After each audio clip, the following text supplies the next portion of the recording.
Daily Detroit is brought to you by the community. Support our work at patreon.com/dailydetroit. This is your Daily Detroit, sharing what to know and where to go in Southeast Michigan. It's Thursday, November 21st, 2019. I'm Jer Stays. On today's show, a Detroit police officer has died in the line of duty. Embattled UAW President Gary Jones resigns. GM sues rival FCA. H&amp opens in downtown Detroit, and Shianne goes down and checks it out. And a boat crashes into the Riverwalk. Let's get started. A Detroit police officer has died in the line of duty. Rasheen McClain, a 16-year veteran of the department, was shot in the neck by a high-power weapon and succumbed to his injuries. He is the 239th officer killed on the job in the department's history. Here's what Detroit Police Chief James Craig had to say about him.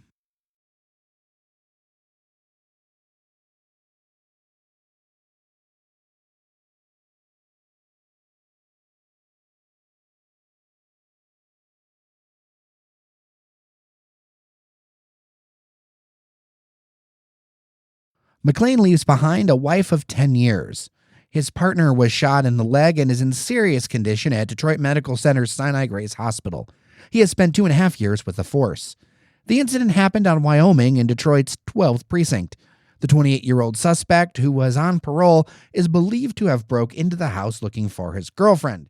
Here's how the police chief says it went down. So what we know so far is Officer McClain and his partner, Officer Philippe Batum, BC.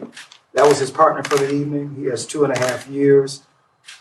He is a military veteran, and so they've worked together many times in the past.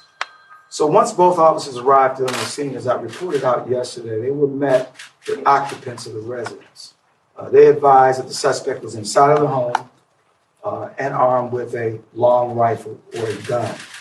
And so that's when quickly Officer McClain began to develop a plan. And the plan was once the additional officers arrived, they would go in and clear the location, trying to locate this very dangerous suspect. One thing that they learned once they got on scene, they learned that this location had been shot up maybe 2 weeks prior, and believing that this was the same suspect responsible. As I indicated last night, there was this whole notion that he had some kind of dispute with a girlfriend. He was looking for the girlfriend. And the reason why he shot up the house 2 weeks prior, was because a relative of the girlfriend would not allow him inside, and his response was shooting at that home. So as the officers arrived, the officers, again, entered the home. Very methodically, a search was conducted to clear the upper level, followed by a second search clearing the main level. And once that was done, all 4 officers together began to move in a very slow and methodical way down the stairs into the basement to locate the armed suspect. As looking at the body camera, I could see that the suspect, as they got halfway down the staircase, in a very closed environment, the suspect came out from the left. He fired quickly twice, striking both officers. Both officers went down. At some point, the 2 rear officers backed out to get a tactical advantage. And then this suspect, was no return fire at that point. Again, there were 2 shots fired by the suspect, and both officers were hit. Given in the way and the manner this suspect in which he was deploying inside of the house, it was clear that he had some type of tactical training. Very clear. So once the 2 officers went down, he ran past these 2 officers going up the stairs, leaving the residence. That's when there was a second gunfight. As he came out with his rifle, 2 of the officers that were initially inside engaged the suspect. One was armed with a shotgun. The second was armed with his department-issued .40 caliber. Several shots were fired by both officers. We believe that the one round from the shotgun struck the suspect, disabling him to some degree, but he continued to evade the officers. He literally ran about a block where he was subsequently apprehended by officers in the next block, taken into custody, and then transported to the hospital. So again, it was very clear that this suspect was trying to bait the officers. He had a presence of mind, but also it was clear he wanted suicide by cop, just based on his actions. Here's a piece of information that might make you think. The suspect's first arrest was at just 14 years old, and in his young life, he's already served 8 years in jail. UAW President Gary Jones, who has been battling both growing internal opposition with the union and increasing pressure from an ongoing federal investigation, has resigned and retired. Jones has been a member of the UAW for more than 4 decades, rising from factory worker to president. This is the latest development in an ongoing saga involving the union. There's an investigation by the U.S. Attorney's Office in the Eastern District of Michigan, and that has meant 13 FCA and UAW officials have been charged, and guilty pleas from 4 former UAW and 3 FCA officials. And, well, that might just dovetail a bit into the next story. General Motors is suing crosstown rival Fiat Chrysler, alleging racketeering and bribery to corrupt the bargaining process with the United Auto Workers. They're seeking an unnamed number of billions of dollars in damages. The story goes deep and ties into current investigations of the top brass of the UAW. After all, it was a surprise to some back in 2015 when FCA was selected as the lead company for collective bargaining. In case you didn't know how this works, usually one of the Detroit Three is chosen as a strike target. Then, after a deal is done with that automaker, the others, with minor modifications, kind of fall in the line. So whoever leads negotiations often gets the best deal for their company and can put the others at a disadvantage.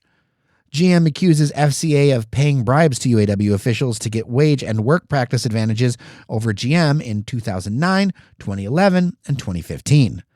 General Motors is also alleging that now deceased former FCA head Sergio Marchionne, quote, was a central figure in the conceiving, executing, and sponsoring of the fraudulent activity, unquote. GM says that FCA's manipulation of the collective bargaining process resulted in unfair labor costs and operational advantages, causing harm to their company. And there was that FCA attempt to merge with GM that was rebuffed back in 2015. GM says that Marchionne had purchased the support of the UAW to support the merger. There's also possibly related evidence. As part of that big federal investigation I mentioned earlier in the show, it was found out that Marchionne gave a very fancy watch to a union official. This all comes at a really tricky time for FCA. They're negotiating a merger with the French automaker PSA and going through their own union contract negotiations right now. Fiat Chrysler says the suit is meritless. Okay, as Monty Python says, now for something completely different. Downtown Detroit was the center of retail in the area for decades. Names like Hudson's, Crowley's, Sanders, and many more gave shopping memories to millions of Detroiters.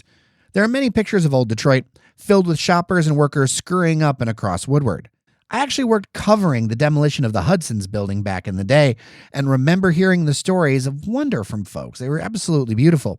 Now, the Woodward Retail District is starting to come back, mostly thanks to Bedrock and Dan Gilbert, who have dumped a ton of money into the buildings there and worked really hard to get tenants. Today, there is Nike, Under Armour, Lululemon, John Varvatos, Detroit is the New Black, and others along Woodward. And now, H&M has come to town. They opened today with a 25,000 square foot store across 3 storefronts. Me and Shianne Noserini went down to John R. and Woodward to check it out. First, I chatted with Ezinne Kwubiri, Head of Inclusion and Diversity for H&M. So, Ezinne, you obviously work with stores across the country. Why is Detroit a big deal? Well, we are super excited to bring in the first H&M store in downtown Detroit. We're located in a couple of different locations in Michigan, and it's super exciting to be part of a city that is a booming city, and we love to kind of bring our fashion here and bring affordable fashion to our customers. And so in your specific role, what are some of the things that you've kind of looked at as you've rolled this, location out? Yeah. I mean, I think that really making sure that we have a connection to the community. I mean, we want it to be part of Detroit's revitalization, right? So with that, it's bigger than just opening the store. But one, we're bringing job opportunities into the community. And then also after that, what does our impact look like for the community that we serve? Like, how can we really get engaged with other organizations that are supporting the community here? So that's one of the things that we're looking at, and we're looking at different partnerships. We'll actually be here, a larger team will be here in December for another partnership that we're doing with an organization called Glam for Good, which is really just talking about financial literacy and bringing and optimizing opportunities for young kids to learn more about business and career development and things like that. So it was really important that we are more than just like having our presses here as a store, but really people can feel what the brand identity is. So that's why it was really important for my position to be part of this opening. And also too, is when we're thinking about an opening, we are bringing in staff from different locations.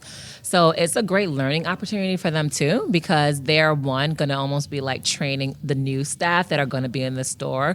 So really great development opportunity for them, and great networking opportunity too, to really see like, what does it look like to open up a store? How can they help and think about the fixtures and the lighting and the feng shui and the movement of products and things like that. So that's exciting. How do you look at like inclusion and things when you're talking about design of a store or accessibility of the lines? Because one of the things that's been a challenge for some folks that has been raised online is, so many of the stores opening up on this downtown strip, they're so expensive. I mean, I've stepped into places that, it's $150, $100 for a t-shirt, and I can't do that. Yeah. No, I think that's part of what H&M is. Like, we are affordable fashion for everyone. We do have things that you can get as a very low price item, and we do have things that we can get from a very high price item. So it's really, you should be able to find exactly what you need for your price item here in a very sustainable way as well too, because we really think that sustainability is important. So we're looking at how our garments are produced, where they're produced as well. And thinking about inclusion, this store actually too is designed a little bit different than our other stores, and thinking about the lounge areas in the fitting room and fitting room accessibility and elevators and ramps and stairs, like thinking about who our customer is and how they want to be able to move around.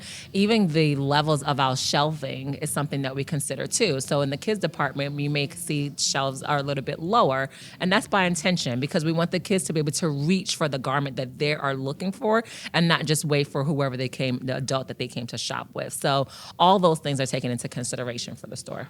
Then Patrick Shaner, a spokesperson for the company. So do you kind of have a beat on why now was the right time to do a store like this? Because along this strip of Woodward, there's been various like outlets opened and various, whether it's a boutique or you've got the Nike store or Under Armour.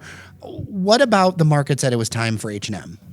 Yeah, I mean, I think there's always a lot of different factors that go into our expansion all over the country, whether it's Detroit or anywhere else. And it's finding the best location. I mean, we always want to make sure wherever we're going into, we find the best location for our store and our mix of clothes and how we want to be set up. So I think, as you've seen, this is a gorgeous space. It's 3 different buildings kind of put together that I understand have a historic significance in a lot of ways. So I think we're really lucky to be in this space. And then it's also the customer base. Like I said, we do have a presence here in Michigan and have for a long time. But I think, as we've seen so much coming back into this area, it's like we want to be offering our, customers in Detroit proper, not just in the suburbs as well. We want to be giving everyone the opportunity to come into a brick and mortar store and see that, because, we are still expanding. We're still expanding stores across the country, and we also have our online offer as well. So we really believe in that omni mix of, having online, in store, but then also new features on our app of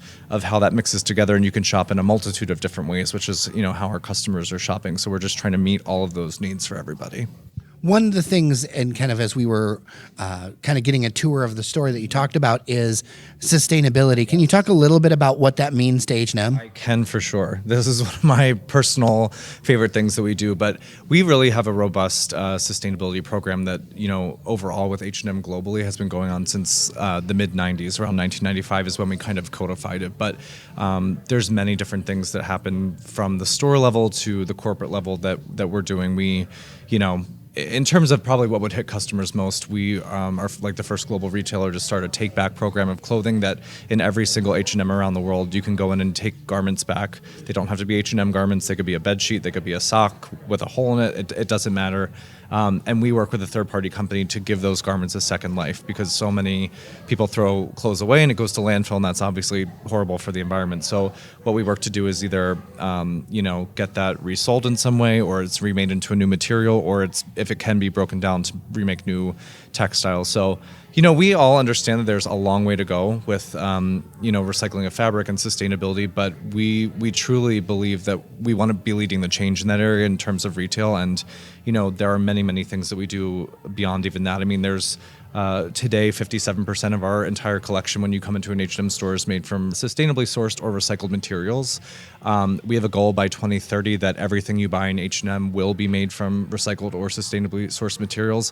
And then by 2040, our goal is to be climate positive throughout our entire global value chain. So as one of the largest retailers in the world, the impact that we know we can have by reaching these goals is immense. And, we're really working hard to get there. I mean, it is a huge undertaking, but we know that that's the right way to go. So, I as a customer, and I know a lot of other people who shop here as well, can at least feel confident that we're going in that right direction, that we know we need to be going to make a difference. What are some of the things that excite you most about this space in particular?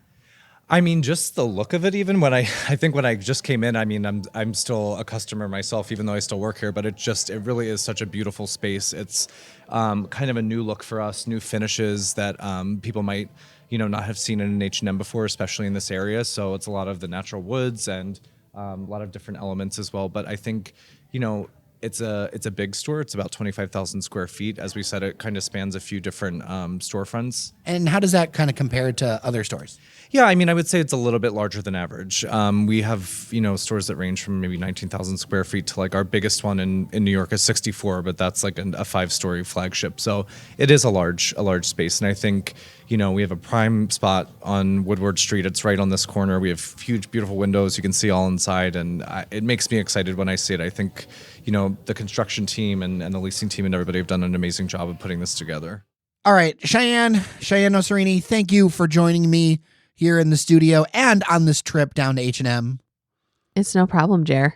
Well, let's talk about this, because you're much more of a fashionista than I am. I mean, like, I live in dad sweaters and I wear the same jacket all the time with like our podcast logo on it. And even sometimes I wear green tennis shoes. You do have your own style. I like to call it shabby podcaster. I mean, at least you're not in your underwear like Marc Maron, though. Well, this is true. And it is also true that I am no Marc Maron.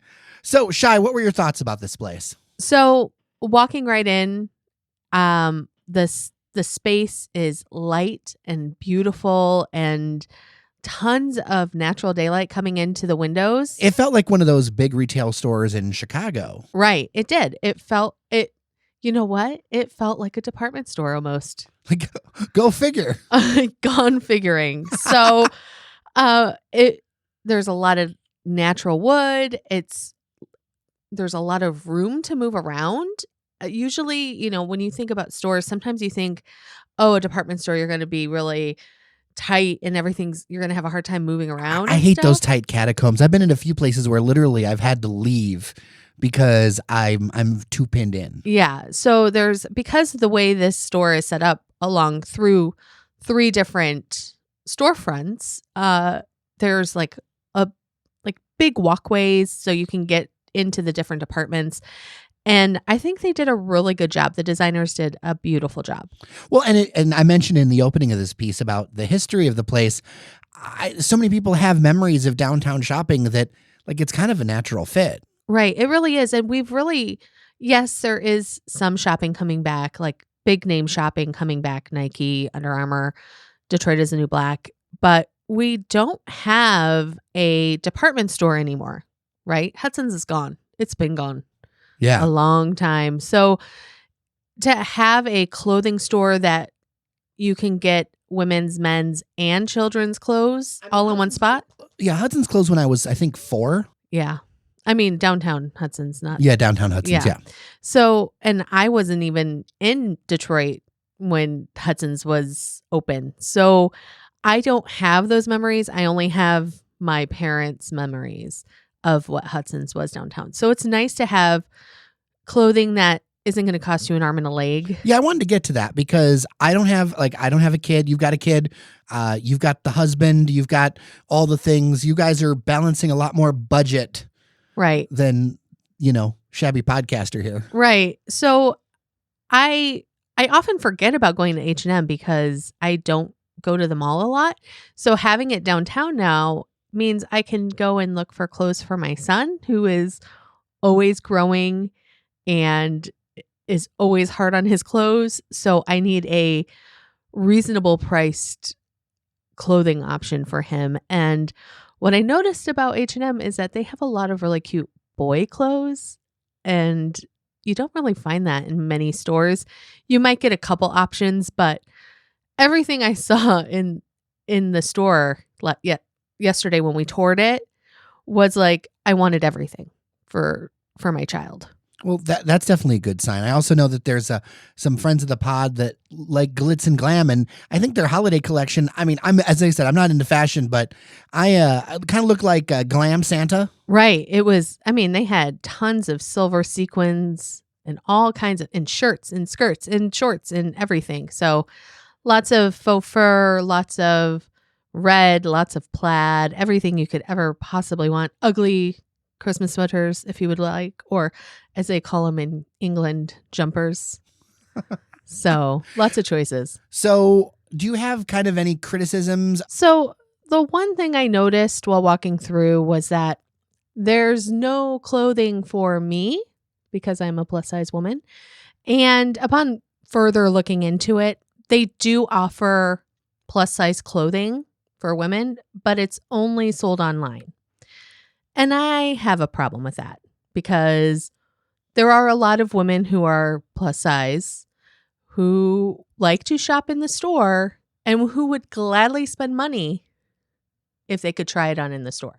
It would be great if they could kind of put some stuff in the store for people to buy.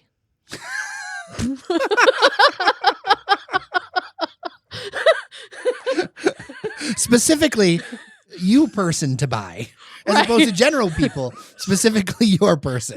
Just me. I just want one in my size. Well, Shianne, thank you for everything for doing this. There will be pics up on dailydetroit.com that you did. So thank you very much. Until the next time something opens, Shianne. Absolutely. It's a pleasure to be here. One more story before you go. A yacht slammed into the Detroit Riverwalk Tuesday, just east of the GM Riverwalk. It caused a ton of damage to the railings and closed a portion of the promenade. The captain apparently fell asleep at the wheel, and no injuries were reported. There was no word if the ghost of Sergio Marchione was involved. And with that, we're done for today. We're always glad to get your thoughts, and you can email us at dailydetroit@gmail.com, and we're setting up a voicemail line soon. It's pretty cool. And thanks to our members on Patreon for making this show possible. You can join those cool folks at patreon.com/dailydetroit. And if you can't or don't feel like supporting us financially, could you leave a great review on Apple Podcasts? That'd be absolutely awesome. I'm Jer Stays. Take care of each other, and we'll see you around Detroit.